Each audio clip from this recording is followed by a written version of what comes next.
Welcome to Planet Classroom. I am Orb.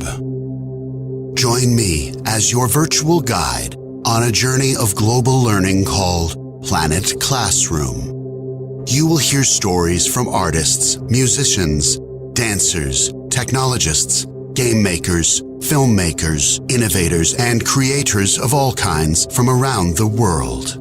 It's time to engage our imaginations, share our ideas, and explore solutions for a brighter future for all. Our planet is a classroom where learning together brings us together. I wish for once we didn't have to politicize grief. I wish for once we did not applaud at the strength born out of sorrow, but instead made it so that mothers never have to watch their children die. I wish Tamir Rice had grown up.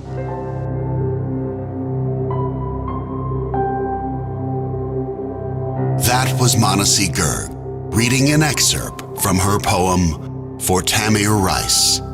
Beginning this month on the Planet Classroom Network YouTube channel, audiences will be able to listen to poetry readings by Manasi Gerg, Maddie Dietz, Isabella Ramirez, Ethan Wong, and Anthony John Wiles Jr., representing 5 geographical regions of the U.S. These are the 5 high school students chosen from thousands of award-winning poets to serve 1 year as the 2020 Class of National Student Poets. It is the United States' highest honor for youth poets presenting original work. Today on Planet Classroom, we are talking to the 2020 National Student Poets About Poetry, Race, and Well-Being. Manasi Gerg, you are on Planet Classroom. The abstract concept behind the piece might have been me critiquing police brutality and systemic racism, but the content of the piece is really just talking about Tamir himself. And I think in the media, a lot of people of color, and especially Black people, are so dehumanized, and people are so desensitized to violence against Black lives. And so to me, it was really important to make sure that there was just, when you read the poem, you get the full sense for just Tamir. He was just another boy, just like the rest of us. He was a person with an incredible life and interests and a family who loved him. Art is all about expressing, not all about, but a lot of times art is about exploring the idea, who am I? And being in quarantine and being isolated, a lot of that energy has been channeled into the arts and into picking up art skills, which is really amazing. And I think it just shows me that humans are naturally inclined towards the arts, and we are naturally inclined to always want to express ourselves and have the freedom to express ourselves, which is really amazing. Again, I think it ties back into my belief that if we can just see the human in each other, if we can see if we can just humanize each other, then maybe things wouldn't be so, aggressive, and it would just pave the way to more empathetic people collaborating with each other. I don't think I've ever really met a historian or felt the pain of a wound simmering into the air. These studies are layered in the light misery, as is the human condition's writhing core.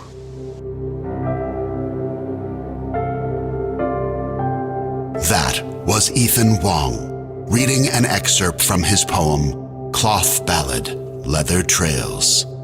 Today on Planet Classroom, we are talking to the 5 National Student Poets about poetry, race, and well-being. Ethan Wong, you are on Planet Classroom. I was inspired to write this poem mostly through the experiences I had in the pandemic. obviously there's a lot of like stress and a lot of emotions that built up over this time period.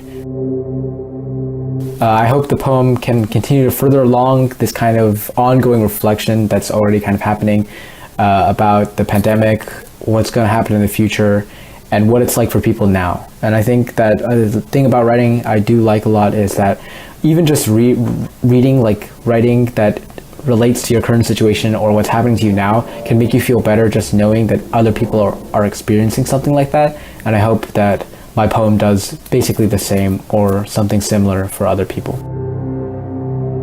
I think one of the big things about addressing racial inequalities right now is just being educated about it. Because a lot of people who aren't educated end up being the kind of people who will discriminate or commit unjust things upon other people because they're either ignorant or they feel justified without being educated about what's really going on.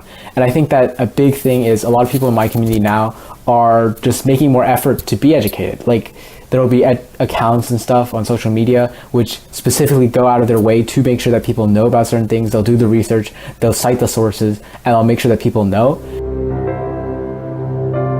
And I think that in general, like in my community and around the people that I'm with, this factor has just gotten a lot better because I know that like a lot of the people I hang out with, a lot of people I talk to have this inherent understanding of why like things are the way they are and why certain like aspects of systemic racism are true and how they exist and how they affect people. And I think that that's really powerful, and I think that that's one of the main things that's getting better right now.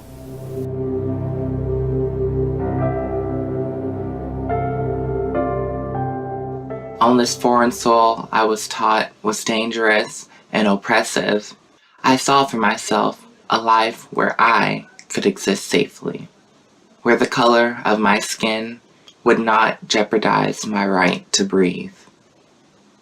Besides, there's prejudice and ignorance everywhere, right?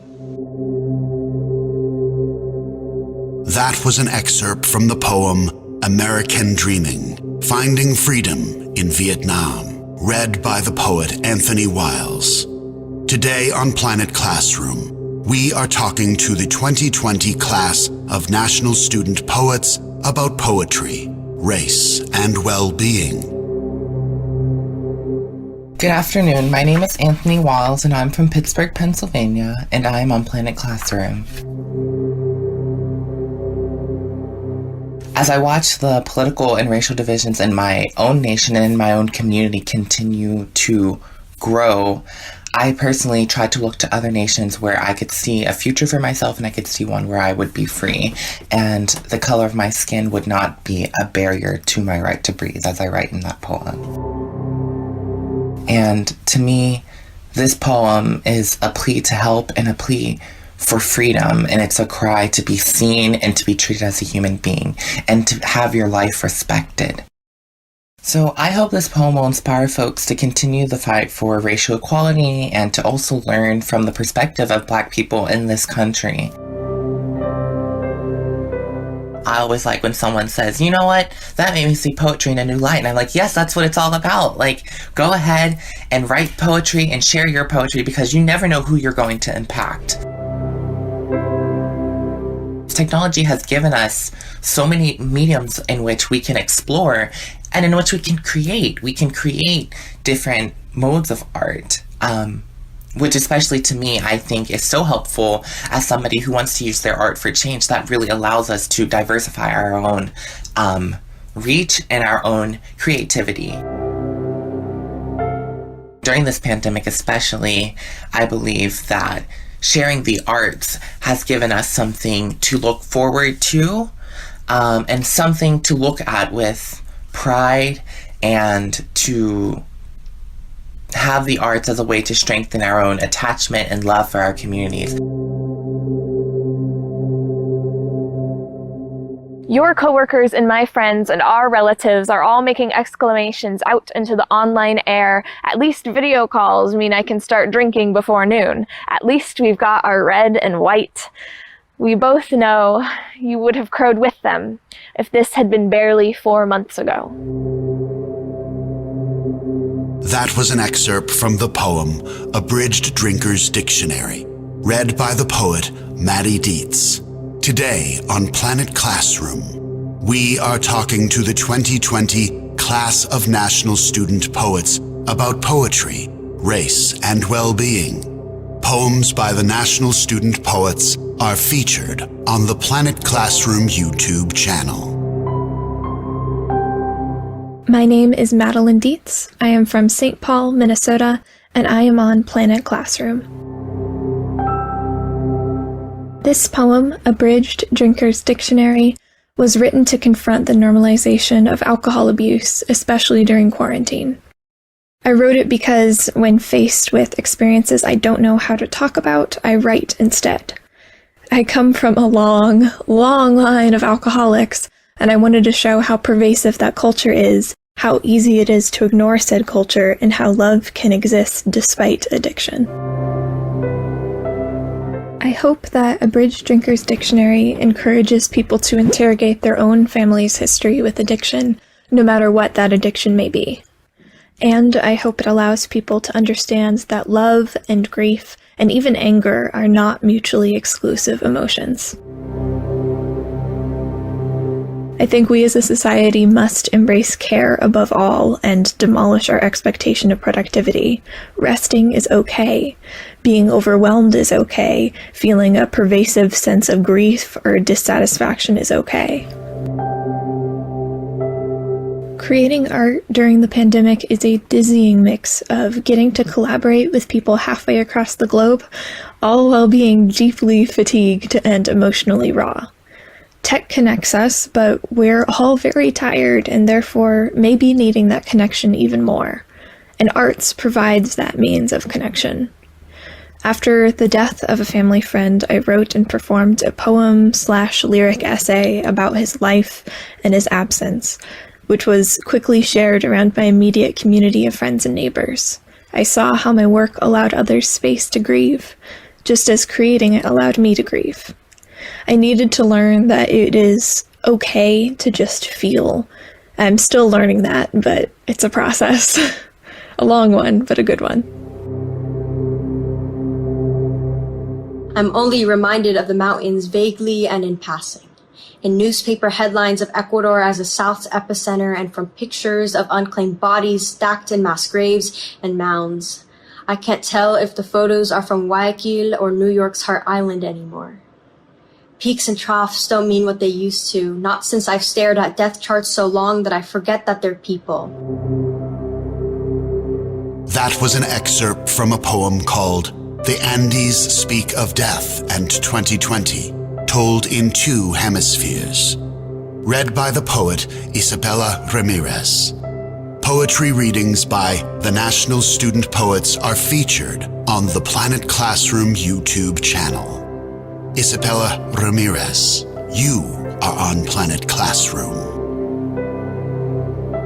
My poetry is largely inspired by my personal experiences and how they're shaped by my identities. Specifically, my poem, The Andes Speak of Death in 2020, told in two hemispheres, is an exploration of the grief I faced during the pandemic. It takes the two worlds I exist at the intersection of, my heritage in Ecuador and my life in America, and parallels the two to create a timeline of my stories around death, a reflection of what's unfortunately been at the forefront of many people's minds in the present.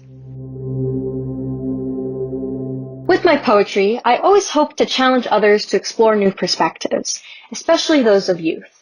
I hope that my poem will inspire people to think about the impact the pandemic has had on our youth, not only in the obvious ways, physically and financially, but socially and emotionally as well. During the pandemic, especially because my school is so arts-focused, my community has explored ways to create creative spaces for students within the virtual environment. Technology has significantly changed the way we express ourselves creatively. We are able to connect with so many more people virtually and introduce them to the power of the arts. During this time, in my personal experience, the area where youth have suffered the greatest during the COVID-19 pandemic has been their mental health. It can be difficult to pinpoint exactly what can be done because of how different and complex each individual's circumstances can be.